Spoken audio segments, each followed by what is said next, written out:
see that too.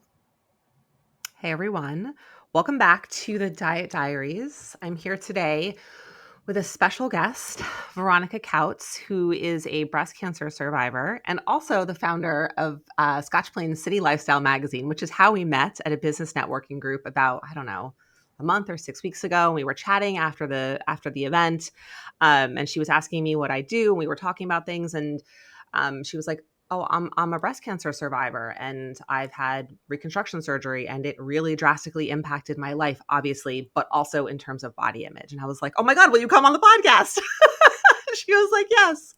So, this Well, is actually originally too, I asked you, I don't know if you remember this, why I approached you is because I wanted to talk to you about the idea of if you do anything with like teens and young girls, because I want to that's make right. sure, like as a mom of a 13-year-old, I'm so concerned about the way that I talk to my daughter about Yep. her body image. And I want to make sure it's a positive message, right? Like, and Mhm. I don't want her to think because I'm like, work out, that I'm telling her she's fat, right? And I'm Look a so certain way. concerned Yep. that the words I say are wrong.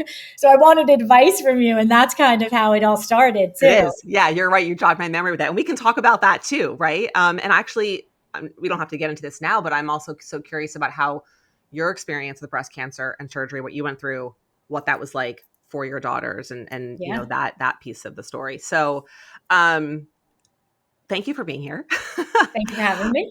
So let's kind of jump in, and I thought maybe we could start off with you sharing your story with breast cancer, to however much you're comfortable, and however much of it, meaning the extent, the length of time that you want to share. And then we can kind of just see where that takes us in terms of talking about, the body image aspect of things, and what the recovery has been like for you and what it continues to be like, as time passes. Yeah. It's weird. You hear the word cancer, and your heart stops. Mhm. Like you definitely, it skips a couple of beats. But it's interesting how that word can also um, make you realize how lucky you are, Mhm. right, and how much life like you still have. So it's kind of like this interesting feeling when you hear that word, because my story is beautiful, and part of that is because I made it beautiful, right? Like that's how I wanted it to be, and everyone's journey is so different. You can't compare it. You can't. You don't want to compare it, right? Like every journey should be its own. And I would say that my story is really one of advocacy. So my mother, she lived here. I'm one of 5 girls too. Okay. So I am the youngest of Okay. all my sisters, all 5 of us. And my mother had breast cancer. My grandmother, her mother had breast cancer. Okay.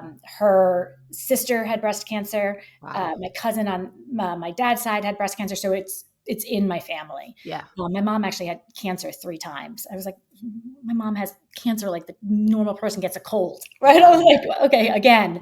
Yeah. So it was around 2019, she had gotten really sick. And for about almost 2 years, it was a very long, draining process of helping her. And she had a colostomy bag, and it was very, very intense. And thank God I had my sisters, but I was always the one who could kind of handle the gross stuff. Yep.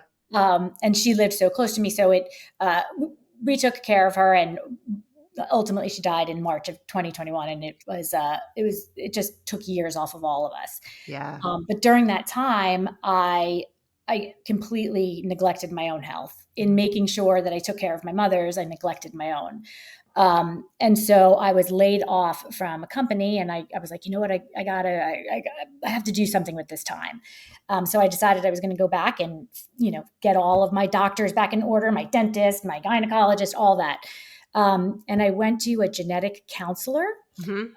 and I gave her all my information about the history. And she was like, all right, well, you have a strong history. Let's do a test. And she did a test, and the test came back. And I think it said like I had a like 0.02% chance of getting cancer in the next 10 years, but Wow. then considerably um, increased. And I think I was at like a 40% risk after all Okay. that, but Okay.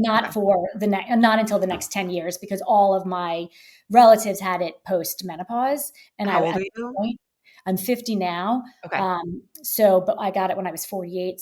But I was starting menopause at that point, and I'm now, because of the tamoxifen, some of the drugs, I'm in menopause. Mm-hmm. Um, so, 40%, that gave me the right then to have additional testing.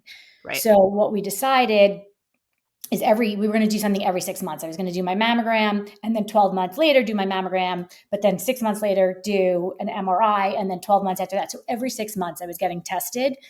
My mammogram came back fine. Then I went to my first mammogram, my first MRI, and they saw something. Okay. First MRI, they caught it, right? Okay. Like after doing all of this. And then I had to have a biopsy MRI, Okay. which was probably one of the more emotionally draining procedures, just because there's your head just spins, and Yes. it takes 2 weeks, and Yes. that 2 weeks of just like trying to, Live your life. understand and come to term. Right. It's not a comfortable procedure, Yeah. but I have to say that the women, it was at Summit Medical in Florham Park. Mm-hmm. When I say that the two women, and one of them, her name was Mary, which my mom's name was Mary, and like Oh, they were rubbing my back, and I would not have gotten through this without those women. Um, and by the way, in March of 2023, I had torn my ACL. So I was recovering from ACL oh my surgery. God, that's a And lot. I'm on this table, like trying to get this biopsy, and they have to help me off of it because I can't like bend my knee and do all, they were just so lovely. And so I waited 2 weeks. That was right around Memorial Day. Okay. And I found out June 2nd, 2023. And I Wow. remember the date so clearly because it was the day that my son was graduating from 8th grade. Oh my And God. so he went to school at Holy Trinity, and we were at Mass, and I got the phone call from the doctor. And of course, I didn't take it. And then we walked over to the graduation ceremony, and I listened to the message, and it just said, Veronica, this is Dr. Price, who I also would advocate anybody to talk to. She's amazing. Allison Price, she's my breast surgeon. We have the results of your MRI biopsy. Why don't you give me a call? Here's my cell phone. And And then I just, when the doctor gives you their cell phone, right, like what doctor gives their cell phone? Yeah. So I sit through the graduation, trying Oh my my best God. to be Be excited. present. Yeah, but it's really hard. Um, and then we went out to lunch, and I said, "Oh, I have a work call. I'm just going to make a work call." And I was in the parking lot of a restaurant when I called her, and I found out. And then I just called my husband out, and I said, I have breast cancer. I was diagnosed with ILC, which is invasive lobular cancer, and it was low grade. But she said, I think, I'm confident that we can get ahead of this. It's okay. I think you can probably even just, oh my God, why am I losing what is it when you just have the biopsy removed? Like a Uh, lumpectomy? a lumpectomy. Thank you. Okay. Um, she's like, I think we can probably just do a lumpectomy, et cetera. So, why don't we come and talk about options? Okay. So I told my husband, we went back into the restaurant, and I said, I don't want to tell my kids, I don't want to tell anybody until I know what my treatment is. Yes. Right. Like I needed to have A those plan. answers, Yeah. because I knew, especially with my kids, I Mhm. knew that my kids were not going to be able to process it. But that was going to take 2 weeks to get to see her. Okay. And during that time, like I was just a mess. My son and my husband, as a graduation gift, they went to a couple of different ballparks, which was Okay. great. And I was like, no, you still have to go. You still have to go. So it was just me and my daughter at the Okay. time. And Okay. it's so funny because she has no idea how much she saved my life in those 2 weeks, like leading up to talking to the doctor. She's just such a happy love person. Mhm. Um, and she's a snuggler. So she just saved my life in those 2 weeks. It Oh, was really, and nice. she has no idea. And actually now she does, because I tell her Molly Rose, the girl that saved my life. Oh. And so once I went to the doctor, my husband is amazingly amazing. He's very supportive. Um, he's like, whatever it is that you want to do. And I had said way before I was diagnosed, I said, if I'm ever diagnosed with cancer, I'm getting a double mastectomy. That's just Mhm. it. I don't ever want to have to worry. My mother, when she had it, she had a single mastectomy with no reconstruction. Mhm. So this was 1993. Mhm. Things were much different in Yeah. 1993 than they are now, thank Yeah. God. For me, not for my mom, but the medical care that they give you now once you get cancer is much better than in 1993. Mhm. Now I'd advocate to say that the idea that you have to fight to get MRIs when that's the thing that's really catching it, Yeah. is necessary for all, right? And but not all are getting that. So we sat down and she, explained and went over all like the different, have you heard of triple negative? Yeah. So I always think of the word negative as being like, oh, that's a good thing. Yeah. But triple negative is actually really bad Yeah. because that means your body's not responding to the different hormones. I'm probably saying it wrong, but so I was triple positive, which was Okay. a good thing. Okay. Um, it was stage one, and they said it was slow growing, but it Okay. was still invasive, so it could get to other parts of the body. And she could probably get it with a lumpectomy. If they don't get it all with the lumpectomy, then we would talk about other options. And I just said, no, I want, I want a double mastectomy. Okay. And she was like, okay, well, we can certainly talk about that. And she was amazing. She was like, this is your body, it's your choice. Yeah. But again, I had said that, I knew I wanted this before all this. And my husband was very supportive. Right. When I fast forward, when they saw the the lump, or the cancer, it was like 0.2 centimeters. It was something really small, Really right? small. When they removed it, it Mhm. had grown by 17. It was 17 times larger than what they saw. And it's not, Wow. I shouldn't say it grew. It didn't grow. It's that it was hidden. So they Okay. call this the sneaky cancer because it hides behind ducts, which Okay. is really hard to see. So it was behind the duct for so long Okay. and then eventually started growing so that you could then see it. Got So it. God love the person that was reading my MRI that day that they saw it, but it was that much bigger. Wow. So if I had had a lumpectomy, they wouldn't have gotten all of it because they only thought that it was, a certain size. So I would So have you had would to have had to have had the mastectomy anyway. right. Yep. Okay. And then I still have another breast. I would still have to, Worry. worry about that breast, Yeah. and the chances of reoccurrence. And so for me, that was the right decision. Mhm. But again, everybody's journey is so different. Mhm. And whatever anybody decides is the right decision, right? Like I actually didn't even realize this, but you can choose to not have reconstruction, and a Mhm. lot of women do, and it's beautiful. Mhm. So there's just so many different ways that you can kind of go about it, and everybody's journey is different. Mhm. But for me, the right thing, because cancer was just so prevalent, it was just the right thing for me to do. Yeah. I didn't realize exactly how I would feel after, Mhm. but you never do, right? Yeah. When I think about body dysmorphia, but so that was my journey. But again, it was why I say it's a journey of advocacy, because I had to advocate for me to go to the genetic counselor, which then Yes. allowed me to get more tests, and advocate for a double mastectomy so that I Yes. don't have to worry about this again. So Yes.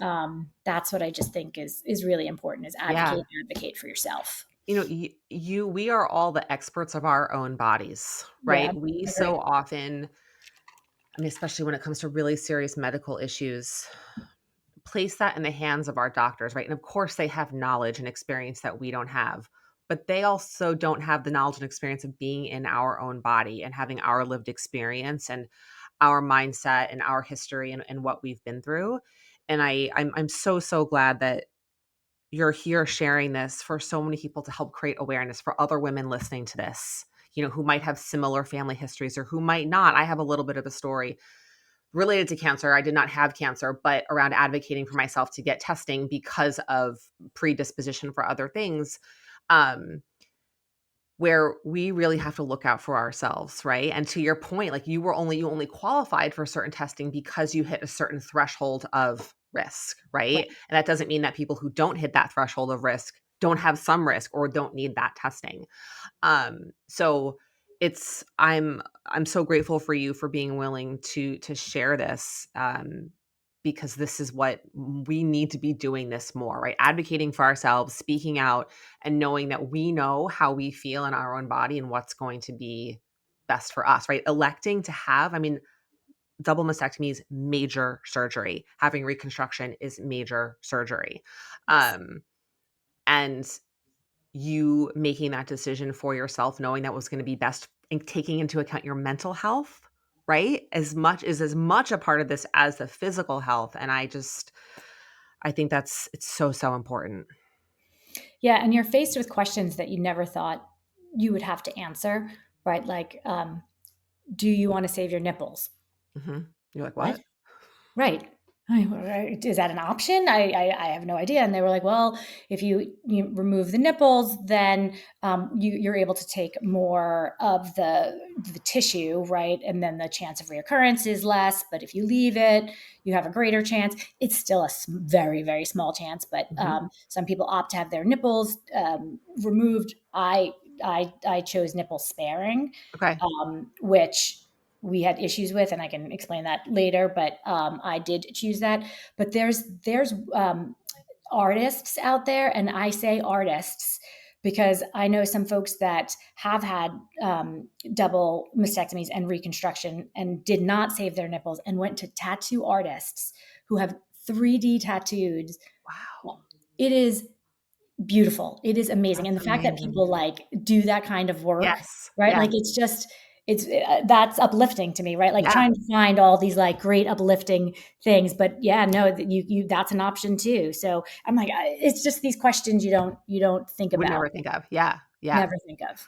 So what was the process for you? So you had the double mastectomy, and then what happens after that in terms of the recovery time and what that was like before you can then have reconstruction? Because or it doesn't happen at this, it doesn't happen at the same time, right? For me, it could not. My Okay. sister was diagnosed recently, and it did happen for her at the same time because she had cancer that's called in suit, which Okay. means it kind of just stays where it is. Where mine was invasive, so it has the potential of growing Okay. outside, right?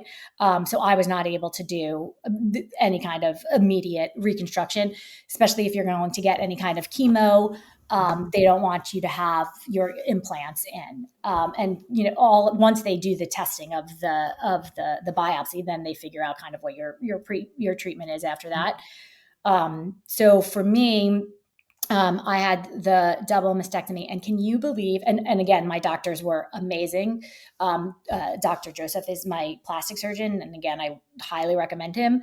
Um, it's you don't stay a night in the hospital. It was ambulatory. The double mastectomy? The double mastectomy. I was out that day. Wow. Uh-huh. I would not have expected that. Right. I mean, it's an amputation, Yeah. essentially. Um, so they send you home that day, and they send you home and have you heard like the tubes and everything Trains. and the Yeah. balloons and the drains, Yep. right? So I only had two. Some people have more, but I had one from each. And it's frightening. Mhm. It's first of all, it's uncomfortable, Mhm. right? Um, but it's weird to see your part of your inside just draining outside of you, and that Mhm. becomes like mentally draining too, Mhm. right? Mhm. Um, and you can't shower for 2 weeks. I didn't shower for 2 weeks. Yeah. I can't wash my hair. My sister Loretta came over and washed my hair and was like blow drying it, right? Like Mhm. there's just and then once the drains did come out, I still couldn't lift my arms. I was, they call them Yeah. T-Rex arms. You're kind of like Yeah. just scratching your head. So there were so many things that I didn't realize I couldn't do. Like Mhm. I couldn't reach the button on the top of my van to Mhm. shut the back door. I couldn't put dishes away. I still to this day drop everything. Like Okay. I don't have like the The arm grip strength, like strength. the Yeah. grip strength anymore. I couldn't vacuum because I couldn't extend my arm. I couldn't do laundry. Laundry actually was the most painful for me because we have a top loader. And so reaching in and pulling out heavy, wet Mhm. clothes Mhm. was so painful. Mhm. And so they obviously the 2 weeks the drains are in, but they also, once they take the tissue out, they put in what's called spacers. Okay. And they're just like oval round pieces of plastic that they inflate with not silicone, saline. Okay. And you go back to the plastic surgeon and they fill them up over time. And like they'll do one, dose and then another dose so that you can kind of get comfortable with the size and figure Okay. out where you want to be. Okay. And so that stays for, I think the spaces are in for about 6 months. I had them in because then I had the reconstruction in January of 2024. Okay. But you don't sleep. You can't. Oh, I used to be a stomach sleeper. I can't sleep That's on my over. stomach anymore. Yeah. And you can't even really lie flat. You have to sleep a little bit like sitting up. So I actually got one of those chairs that will push you up and out. You know what I mean? Like I Yes. rented one for 2 weeks. It brings you Yes. up and then you just sit and it brings you down because I couldn't do any of that. Yes. So thankfully I was able to get that chair and that Okay. helps a lot. But I mean, even now to this day, like I still will go and stretch and you can feel it. Yeah. There's not an hour that goes by that I'm not reminded of it in some way because I do something or I see something or I think of something. So So that's what you just said right there. There's not an hour that goes by that I'm not reminded of it, right? So are you considered cured? Like, what's your status? yeah, so I'm considered, so my everything came back negative, which is Okay. great. And my recurrence score was really low. Like there's all these different tests that they hmm run on you. And so even the option for treatment after, because it's invasive, I'm on tamoxifen because Okay. if God forbid something did spread, right? Like it could have gone to my stomach. hmm We're still kind of not waiting, but just making sure that doesn't happen. And that's that Yep. 5-year kind of remission. Yep. So technically that's where the 5 years Okay. that I'm in, even though Okay. everything came back negative, I like Okay. to say that I'm cured. Got it. But they can see, I think it's called like 1A is my stage, is what it might be called. Okay. I forget. I might be wrong on that. But Okay. um, I could have done chemotherapy too to offset, but the chances of it coming back with chemotherapy versus not doing it were not great enough for me to put my body through that. Got And it. again, that is my decision and Right. my choice. Right. But I didn't want to put my kids through that. Yeah. I was like, Yeah. if we were talking about like a 1-2% difference. Okay. And I was like, so for that, I just am choosing not Got to it. do chemotherapy. Yeah. So that's why I said like my journey is kind of beautiful, right? Like I hmm didn't I didn't have to put my body through any of that. Yes. Yeah. And so I'm just on tamoxifen. Okay.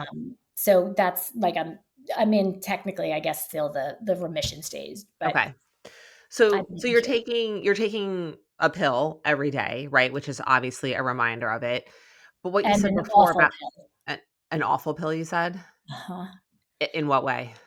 Um, so it puts you into menopause Mhm. like times 30, essentially. Okay.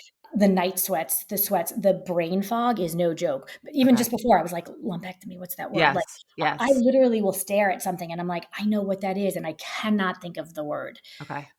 So the brain fog is really bad. It got bad, so bad where I was like, I started having panic attacks about it because I couldn't, Ugh. like, I just was so insecure, and that became a problem. Mhm. And when I say that I am tired all the time, I am tired all the time. Like to get out of, and it's not like I'm depressed at all. I want to get out of bed. I'm like, oh my god, but I'm so tired. I love my family. I love my life. Yeah. But sometimes you just feel like you have the flu in the morning, Okay. and I'm on this for 5 years, so it definitely it drains you Okay. in a lot of A ways. lot of Yeah, ways, yeah.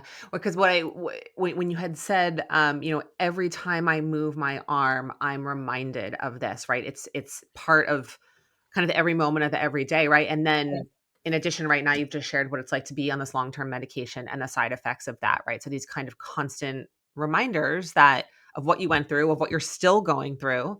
Um, and like how do you, you know, how do you cope with that? And then I also want to hear, well, I want to ask two questions at once. How do you work through that? How do you cope with that?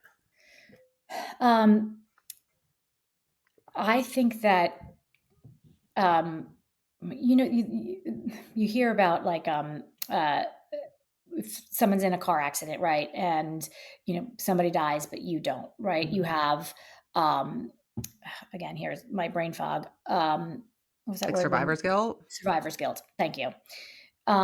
So there's a weird part of me that has that too. So I recently had a friend of mine from college whose wife just died of breast Mhm. cancer. And I felt guilty Mhm. because I was like, why did she die from breast cancer, but I didn't? Mhm. Right? Like it's this weird game, mind fuck, right? Mhm. But then it's like, I'm the youngest of 5 girls. How did I get cancer first? Mhm. You know what I mean? So like, so Right. you're on both sides, and you like it just you change every single day. So sometimes I have this survivor's guilt, but I think every single day I'm honestly thankful and grateful for my journey and all of the Mhm. people that have supported me. I had an amazing support system. And at the end of the day, yes, do I have some pain? Can I, like, I'm touching my breasts right now and I can't even feel them. Mhm. Um, but I don't have cancer. Mhm. And Yeah. so every single time I feel that, I just remind myself, I don't have cancer. And cancer. Right. So that's what gets me through every Right. single day, is that just reminder. Um, and Yeah. it just works. I kind of just keep telling myself that. Right. It's like your perspective shifts over time, right? Before you have cancer, it's like obviously anticipating or thinking about getting cancer feels scary and overwhelming and like a nightmare. And then it happens to you and you go through it. And now you deal with all these other side effects of it. And it's like, well, I don't have cancer anymore. So it's like there's just this shift as you go through different experiences, like our perspectives change based on like that lived experience. Right. Um, And and so, I have 2 kids. I have a full-time job. I have 2 right. It's like full-time I have jobs, to right? keep Like, going. I don't have time to be Yeah. tired. Yeah. So I That's think fun to be tired. you Yeah. just figure it out. Yeah. I have so many reasons to be happy, Mhm. um, and I very easily could have used this as an excuse not to be, Mhm. and I Right. wouldn't let it, Right. nor would the people around me let it. Right. Yeah. Like you made choices where you had the power to make choices and have control over things, right? And so much of Right, what you don't have control over, you get cancer, there's no control over that, right, right? But where are there opportunities to have control and make choices? right. Yeah, So absolutely. what has the piece so you came home from the hospital and you said you had the small like the spacer was in there. Yep. So what was it like to see your body looking looking like this, so different than you had looked at it in the mirror every day for 48 years? Um, yeah, it's hard, right? Like, and it's first of all, as women, I don't think we love our bodies anyway, Mhm, right? So you probably already have a misconception of how you look. mhm, And then all of a sudden, you look at yourself and there's, T scars across your breast. I'm missing half of a nipple. mhm, Um, and, even though they are, perkier now, right, than they were before, mhm, um, I still don't love them, right? mhm, It's because there's a part of me that's always going to resent them, right? Like I mhm, feel like there are women that get breast augmentations mhm, and they love their breasts, and they should love their breasts because they chose those breasts. mhm, Even though I quote unquote chose this size and my breast, I didn't mhm. choose this. Right. And so I will always resent my breasts in Mhm, some way, right? Like I'm mhm, never going to I don't think I will ever wholeheartedly like love them again. mhm. It just they're still not mine. You know what I mean? Like Yes. I just don't Yes. there's this weird kind of mental thing that I go through when I look at myself, that they're not mine. Mhm, Um, and so I think, that's hard in, how I want to, like, how do I dress? You know what I yes. I mean? was wondering about that. Yeah. Right? Like, am I proud to show them? Right. Right? Like, do I wear a bikini now? No, never. Yeah. Right? but I mean, it's hard because when I move, I can still feel that they're not mine. They don't move with me. Mhm. So I think you look at each other, you look at your body, and it's not shame. Mhm. Um, it's it's more like disgust, Okay. right? Like, I feel like before I looked at my body and I was like, oh, I'm so fat. Oh, I don't Mhm. fit into these clothes. And I would like hate myself and shame myself for Mhm. eating something, right? Like, it's Mhm. not that kind of feeling. It's the feeling of like, ew, I had this, I like people use the word cancer like as an adjective, but literally I had this cancer running through my body. Mhm. Um, and it's like, have you ever had lice? Yes. Okay. So, when like, or your kids have lice, like all of a Yes. sudden my kids got lice. And then I was just like, oh my God. Yes. Oh my, and you just feel so disgusting because Yes. you're like, I have bugs in my hair. That's what it felt like to me. Like I That's just such a great felt analogy. disgusting. Okay. Like I just had this lice that I couldn't get rid of. Okay. And so I still kind of look at my body, and I don't love my breasts, not because they're not beautiful and my doctor did a great job, but Mhm. because I didn't choose them. You didn't choose them. Yeah. And so in a way, I kind of will always resent them.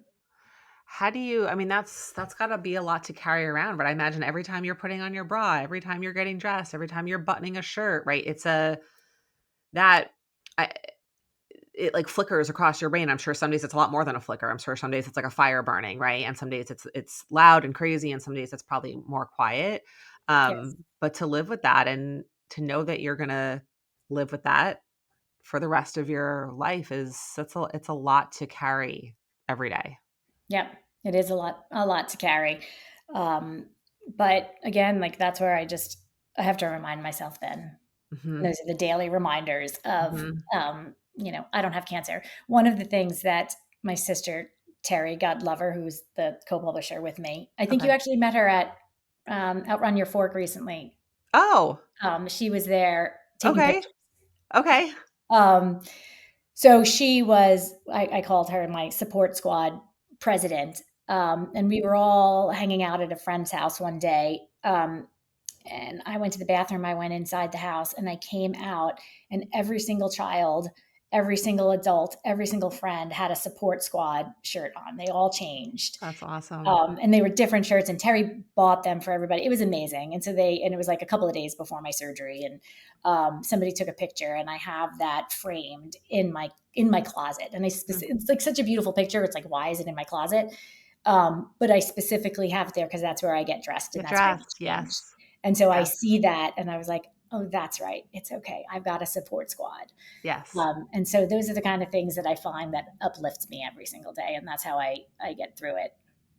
Yeah. That's right. It's like finding meaning obviously outside of like what our body looks like, right? We so often like let our appearance like dictate our self-worth and how valuable we are and the quality of our life and am I attractive enough or not attractive enough and what does that mean about who I am and how I show up and there's of course so many other ways that we can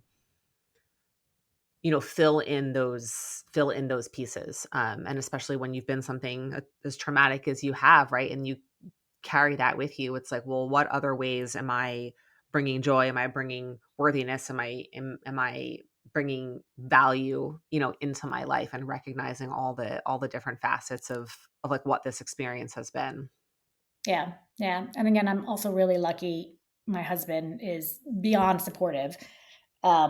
And he allowed me to make the decisions, but carried me through the entire Mhm. time, right? Like, even though Mhm. he allowed me to make all of the decisions, he was very supportive of whatever decision I did make. And he loves my body. He could care, like, and for him, he probably says the same thing, Mm. right? Like, hey, she doesn't have cancer anymore. She doesn't have cancer Right. anymore, right? Like, I don't know Right. actually what goes on in his head, but Right. he thinks that they're beautiful. He Yeah. loves them. He could care less. Yeah. So uh, that helps. That really does help. Yeah. What was it like or what has it been like with your daughter? How old is she? She's 13. Okay. Um, you know, like how did this I'm trying to think of like how I want to like word this question or what was the experience of like for her to see, and it's be her experience, what that she shared with you of seeing you go through this, not even just the cancer, but your body changing and losing your breasts, having breast reconstruction as at a time when she's going through puberty, or Mhm. some part of it. Was that like what has that been like? When I was going through a lot of um, the surgeries, one of the things that I made a very conscious decision about was that I didn't want this to impact my kids' Mhm. lives, their daily lives. And so I tried to do everything I can to make sure that they were still going to camps and after school activities and football and, um, that they could continue to do that. So I tried really hard. And I think for the most part, my husband and I succeeded in that. But my daughter, she it was actually probably just a couple of months ago. She had just gotten her period, and she asked me. She was like, "My breast hurts. I think I feel a lump. Like, should I go get it checked out?" Okay. And so I had to sit down and talk to her, and like it's probably not what it is, but that's good Yes. that you're feeling and you're paying attention to it. So I think Yeah. that like in her head, Mhm. um, she is worried about it, right? If she's already Mhm. said that to me. Mhm. We just had her annual physical and she had her first breast exam. Okay. I was there in the room and I was very, and her doctors, her pediatrician is great too, but I was like, can you please show her and tell her what she's looking for? Because Mhm. that's really going to be a really important part of her journey. Yeah. Um, and she's going to have to start getting mammographies at a very young Young age age. because of all this too. So I know that she thinks about it often. Mhm. Um, and when we told the kids, they both handled it very differently. My son became very like stoic, um, and wouldn't look at me, but just asked like some really smart questions, like really good questions about like the health side of it and Mhm. like what is next.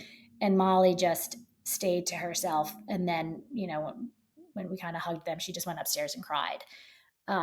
And then I remember she came down and she was just like, I'm really scared, Mom. And I said, cancer's a really scary word, but we Mhm. don't have to be scared. Let's not be scared. Let's be hopeful together. Let's choose Mhm. that. Um, so I think that she's still scared, even Yeah. though she has seen me go through it and survive it. I do think that she's still probably scared because of those things. And again, when she's reminded, okay, now I have to do these breast Right. exams every single month.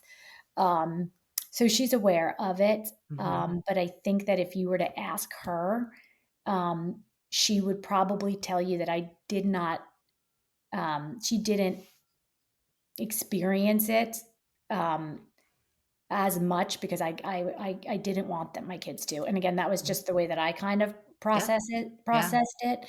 I just didn't want them to go through it and see it all.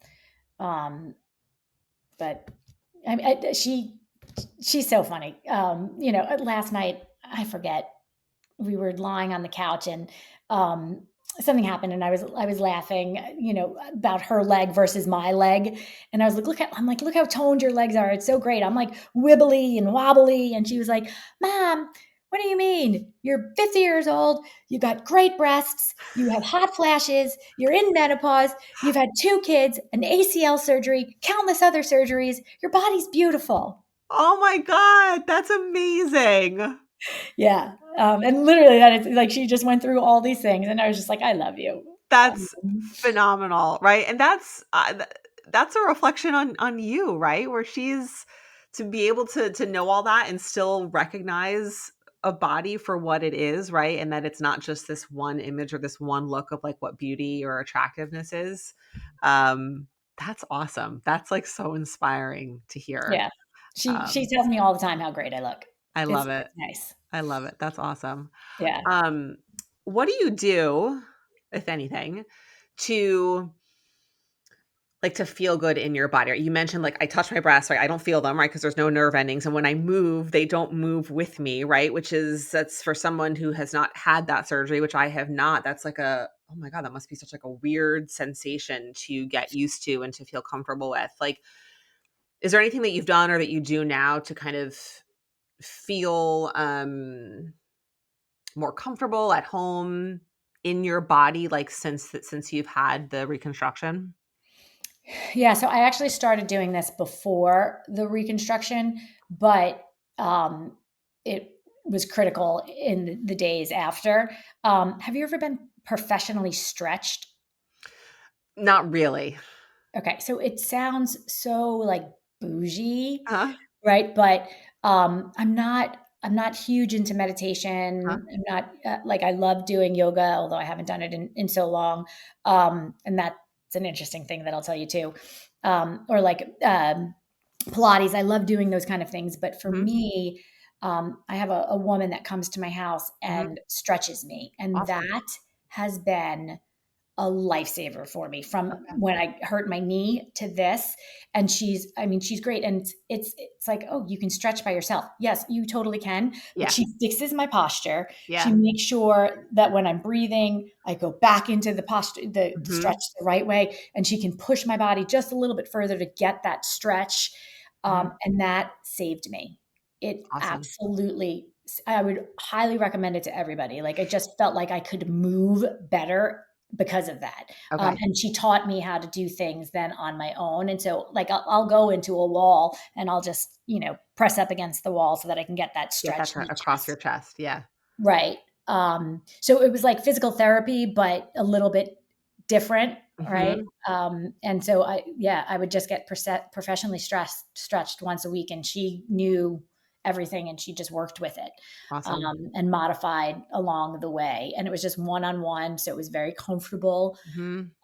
Because part of also what um, I'm in very, very insecure about, I will not go to a gym. I just won't. Okay. I won't go to a gym. I won't go to a group class. Between my knee surgery Mhm. and my upper body, I Mhm. can't move. There's so many, like, I can't do warrior poses and get on my Mhm. knees and do Mhm. all these things that I would love to be able to do. And I'm Yeah. just so insecure. Um, and so I won't go to a gym Okay. because I'm afraid people are gonna, look at me like, oh my God, that person can't even touch her toes. You know what I mean? Like something like that. Yes. Yeah. So I'm insecure about that. That's a big thing that I haven't gotten over. Yeah. I mean, it makes sense. I mean, your body, I mean, tearing your ACL and going through that surgery, it's a huge process in and of itself, right? It's a year-long recovery process from that.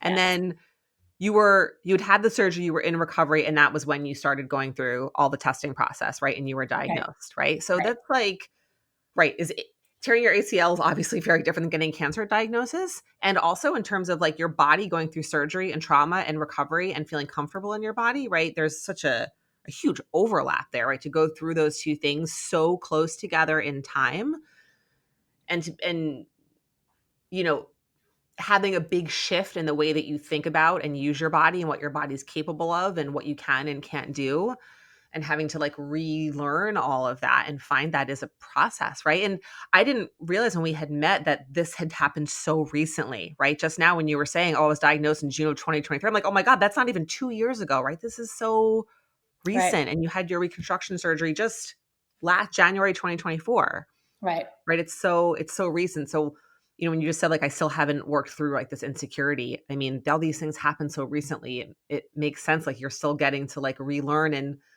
like know your body in this new Yeah. way that it is. And so then after the reconstruction, when they put in the implants, 6 months after that, I then had another surgery for it's fat grafting. Okay. And they take fat, it's almost like liposuction. They Mhm. take fat from your body and they fill it in your breasts so that, because otherwise it just, because I had no breast tissue, right? Like, Okay. again, if you get an augmentation and you get implants, there's other tissue Right. that surrounds it to make it look a little more natural. I didn't have any of that. So it kind of looks weird. Mhm. So they take the fat from your body, Okay. and then they put it in there, and that's Okay. another surgery. And that surgery, oh my gosh, I remember the 2 days after that surgery, I felt like I was hit by a truck. Wow. Because like the stomach muscles, which is weird, right? And you have to wear like spandex for like Okay. 2 to 3 weeks. Okay. But then they put in your own body. But I had issues there because I have such strong scar tissue because they had to remove part of my nipple after the surgery. Okay. And so the doctor said he tried putting in the needle. He broke needles on my scar tissue trying to get the fat in. So I have one breast. He did one breast and then went to go do the other breast and couldn't get the fat in there. So they're different sizes They're too. different. That's it. You could not get the fat into the other breast. Mhm. Okay. He couldn't. He's like, I tried. He used 3 different needles and couldn't get past the scar tissue. Okay. So How does that, like, what is it like? Is it visible to, to obviously me, it's visible to you, right? That they're right. different. Yeah, yeah. But I think, like, part of me is like, I think that's normal anyway, right? Like, I Yeah. don't My think breasts are two breasts are different supposed to sizes. be. Yeah, Yeah. it's like feet. Yeah. Yeah. So that doesn't really bother me, to be honest. Yeah. And I don't really think anybody can tell. It's more Yeah. just that it was a third surgery, Yeah. right? Yes. I mean, it's not right. It's not just this one and done kind of thing. And then every time you have that surgery, it's like, I imagine there's some part of it where it's like you're going through the process of being sick all over again, right? And why am I here? And why am I going through this? And having to relive all of that. Yeah, yeah. No, but A it's lot. less than 2 years ago. Yeah. It's which is in the grand scheme of things like no time at all. Right, right. Yeah. No, I think about that all the time. I'm sure. Is there anything else around your experience or your story that you want to share or that you think could be helpful for other women to hear? It's a great question. So again, I think everybody has a very personal journey. Um, when I was diagnosed, I was very mindful about not going down the deep, dark Google rabbit hole. Mhm. Um, there's so many different opinions. There's so much information out there. Um, I chose to reach out to survivors to get Mhm. their story and to get their opinion on things. Right? Like, should I do the nipple sparing? Should I get a lumpectomy? And I talked to so many people, and that was more educational to me Mhm. because they were kind of able to give me exactly what it is that they went through. Mhm. But I was looking at them knowing that they survived. Mhm. And there was a lot of hope in that, where I feel like Mhm. when you go through that Google search, you hear about the woman whose mother died, and right, Yes. like, it's those stories, and they're really important and they need to be told. But when I was going through the decision making process, it helped me to talk to survivors. So I would just say, talk to other people about it, right? Mhm. Like, don't be afraid to say it. Like, even now, sometimes when I'm on a call, if there's like all men and somehow cancer comes up, I will say I'm a cancer survivor. I won't Mhm. say I'm a breast cancer survivor, Mhm. right? Because it's still weird to just say that word in front of Yes. certain people. So I would just say, as you know, run to it, not away from it, Mhm. and talk to other people that have survived, because there's a lot of really good and hope out there. Mhm. Um, there's walks, right? Like, I think you even mentioned, I did the 60-mile breast cancer walk. I've done it Mhm. twice now. And that is just an amazing, amazing event. I did it out in San Francisco, and it's 20 miles for 3 days. Mhm. And there was one woman who walked with no top on because she had a double mastectomy and no reconstruction. Wow. And it was beautiful, Mhm. and so, like, um, heroic of her, Mhm. Mhm. right? Like, because she, even in that walk, got looks, Yeah. right? Like, And so she's like, it was, "This is my body, and this is who I am, and I can celebrate this." and I just loved that she embraced it Yeah. so much. That's Um, amazing. so I think that if you can surround yourself with other people who have gone through it, find a way to use your connections. Mhm. And like, I've made friends since then, right? It's the club I never wanted to be a part of. Right. Right. But I've made some friends through it, and I wouldn't change that. So I would say, reach out to other people, and try and not to go down the rabbit hole of the bad that you can Mhm. find on the internet. Yeah. Choose where you put your energy and attention as much as you Right. can. Yeah. Yeah, absolutely. So it's a process. It's always going to be a process. It's always going to be a Mhm. journey. But for me, I just always try and find the good in it, because there's been a lot of good. Thank you so much for your time, for sharing your story, for being so candid, for sharing your daughter's experience with us. Maybe one day she'll listen to this and Oh, she will. No, she she'll wants to be, be on your podcast. oh, She great. will. We could do a mother-daughter episode. I'm Yeah. Oh my actually God. like not fully joking about that. That would actually be really cool. She would love it because like I said, we talk about her body image all of the time. I love it. Can we And I actually was like, do that? yes, Okay, let's do it. she would And now love we're it. committed to all the people who are listening, so we're accountable for it. Yeah, absolutely. Let's do it. Awesome. Okay. Of Thank you course, so much. you're gonna get like, this is gonna be the worst rated episode, and people are gonna be like, I don't want to listen to her again. No, never, not at all. Trust me, it will hopefully be quite the opposite. So thank you for being willing to let other people hear this story too, because I do think it's one that needs to be told. It can never be told enough. Yeah, So so thank you thank for you. sharing. Of course, I appreciate it.